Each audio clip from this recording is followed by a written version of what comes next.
बहुत समय पहले अयोध्या नगरी में राजा दशरथ का राज्य था। अयोध्या न केवल एक समृद्ध और भव्य नगर थी, बल्कि धर्म और संस्कृति का भी केंद्र थी। सरयू नदी के किनारे बसी यह नगरी अपनी सुंदरता, अनुशासन और धार्मिकता के लिए प्रसिद्ध थी। राजा दशरथ रघुवंश के वंशज थे और सत्य और न्याय के मार्ग पर चलने वाले धर्मपरायण राजा माने जाते थे। राजा दशरथ की 3 रानियां थीं, कौशल्या, कैकेयी और सुमित्रा। कौशल्या सबसे बड़ी रानी थीं, जिनका स्वभाव करुणामयी और सहनशील था। कैकेयी सुंदर और वीर थीं, जबकि सुमित्रा शांत और सरल स्वभाव की थीं। लेकिन दशरथ के जीवन में एक बड़ी कमी थी, उनकी कोई संतान नहीं थी। यह उनके लिए अत्यंत दुख का कारण था। राज्य में कोई उत्तराधिकारी न होने के कारण वे चिंतित रहते थे। राजा दशरथ ने पुत्र की प्राप्ति के लिए ऋषि वशिष्ठ से मार्गदर्शन मांगा। ऋषि वशिष्ठ ने पुत्रेष्टि यज्ञ करवाने की सलाह दी। महर्षि श्रृंगी के नेतृत्व में यज्ञ संपन्न हुआ। यज्ञ के उपरांत अग्निदेव प्रकट हुए और उन्होंने राजा दशरथ को दिव्य खीर प्रदान की, जिसे तीनों रानियों में बांटा गया। कौशल्या ने सबसे पहले खीर का भाग लिया, कैकेयी ने दूसरा और सुमित्रा को 2 भाग दिए गए। समय बीता और अयोध्या में खुशी की लहर दौड़ गई, जब कौशल्या के गर्भ से भगवान राम का जन्म हुआ। राम का जन्म चैत्र मास के शुक्ल पक्ष की नवमी तिथि को हुआ। उस दिन अयोध्या नगरी में उत्सव का माहौल था। कैकेयी के गर्भ से भरत का जन्म हुआ और सुमित्रा से लक्ष्मण और शत्रुघ्न का जन्म हुआ। अयोध्या में चारों भाइयों के जन्म से चारों दिशाओं में सुख शांति का संचार हुआ। राम बचपन से ही दिव्य गुणों से परिपूर्ण थे। उनका तेज, शील और मर्यादा देखकर सभी प्रभावित होते। लक्ष्मण तो राम से अत्यंत प्रेम करते थे और हर समय उनके साथ रहते थे। भरत और शत्रुघ्न का आपसी स्नेह भी अद्भुत था। चारों भाइयों की शिक्षा गुरु वशिष्ठ के आश्रम में हुई, जहां उन्होंने वेद, शास्त्र, युद्धकला और धर्म का गहन अध्ययन किया। राम और लक्ष्मण अब युवा हो चुके थे। उनके भीतर ज्ञान, शौर्य और धर्म का अनूठा संगम था। तभी अयोध्या दरबार में ऋषि विश्वामित्र पहुंचे। उनकी उपस्थिति से पूरा दरबार सम्मान में उठ खड़ा हुआ। राजा दशरथ ने आदरपूर्वक उनका स्वागत किया, लेकिन विश्वामित्र के चेहरे पर चिंता की रेखाएं थीं। उन्होंने दशरथ से कहा, राजन, मेरे यज्ञ राक्षसों द्वारा विघ्नित हो रहे हैं। मुझे आपके पुत्र राम की आवश्यकता है, ताकि वे इन दुष्टों से हमारी रक्षा कर सकें। दशरथ का हृदय विचलित हो उठा। वह अपने पुत्र को यज्ञ की रक्षा के लिए भेजने से हिचक रहे थे, मगर गुरु वशिष्ठ ने उन्हें समझाया, राजा, राम कोई साधारण बालक नहीं है। वह धर्म की रक्षा के लिए जन्मे हैं। यह उनका कर्तव्य है। दशरथ ने भारी मन से सहमति दी। राम और लक्ष्मण आर्षि विश्वामित्र के साथ जंगल की ओर चल पड़े। मार्ग में आर्षि ने उन्हें दिव्य अस्त्र शस्त्रों का ज्ञान दिया, जिससे वे और भी बलवान बन गए। जल्द ही वे उस जंगल में पहुंचे जहां ताड़का नामक राक्षसी का आतंक था। वह विशालकाय, विकराल और अत्यंत क्रूर थी। उसकी गर्जना से जंगल कांप उठता था। विश्वामित्र ने राम से कहा, यह ताड़का धर्म का विनाश कर रही है, इसे मारना आवश्यक है। राम ने अपने धनुष पर प्रत्यंचा चढ़ाई और ताड़का के सामने खड़े हो गए। ताड़का ने भयंकर अट्टहास किया और राम पर झपट्टी, लेकिन राम के एक बाण से वह भूमि पर गिर पड़ी और उसका अंत हो गया। जंगल में फिर से शांति स्थापित हुई।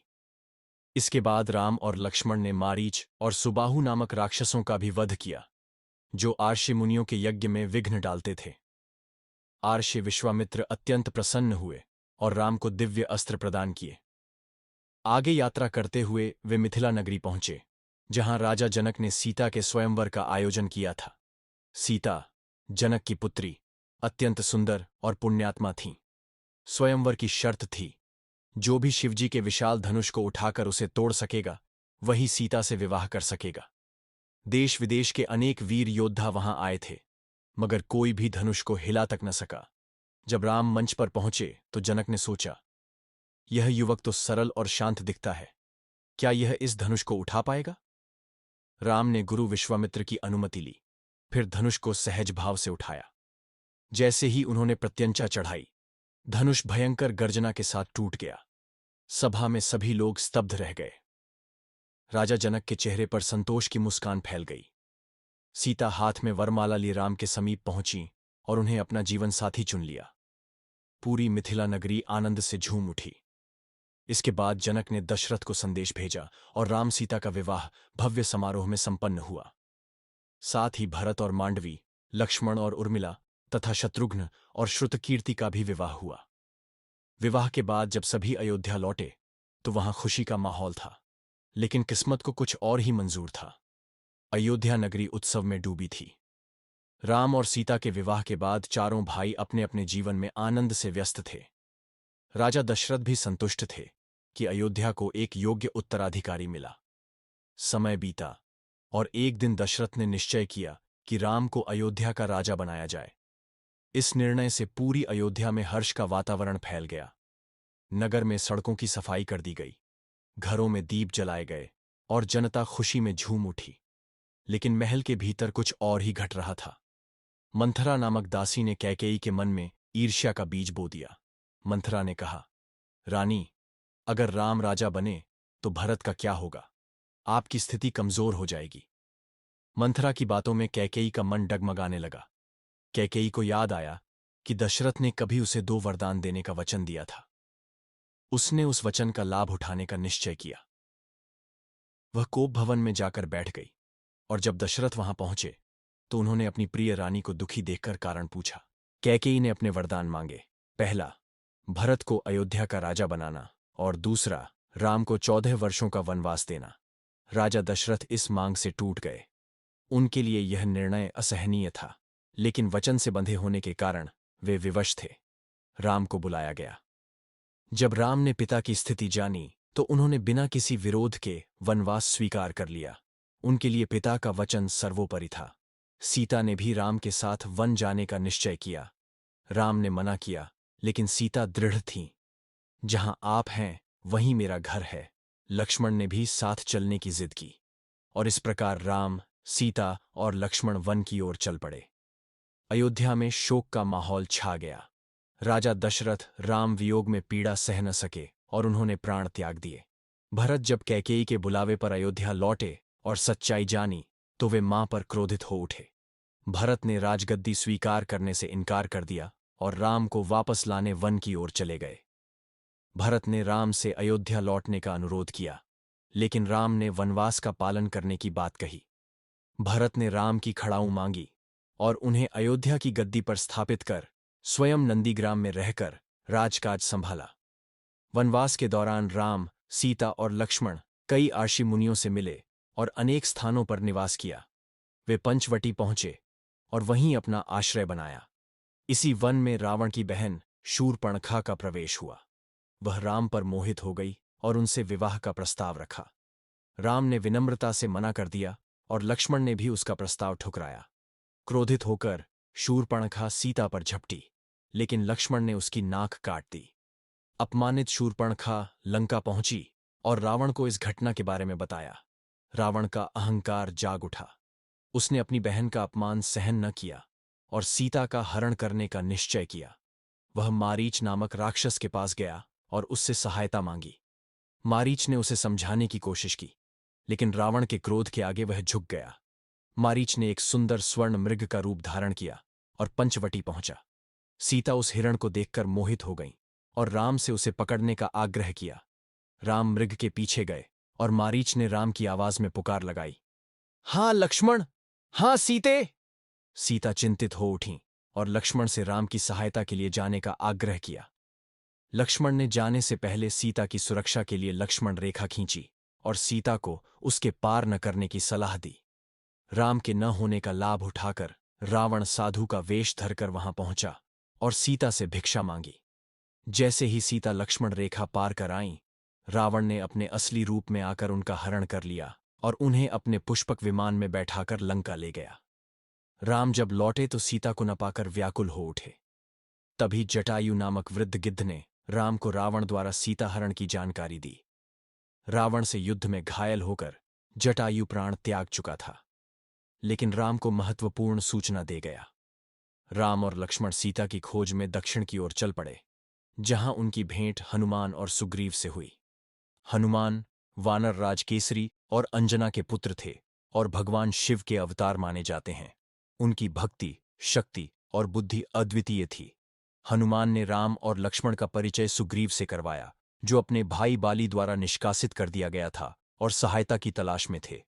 राम ने सुग्रीव की सहायता करने का वचन दिया। बदले में सुग्रीव ने सीता की खोज में वानर सेना को लगाने का वादा किया। राम ने बाली का वध कर सुग्रीव को किष्किंधा का राजा बनाया।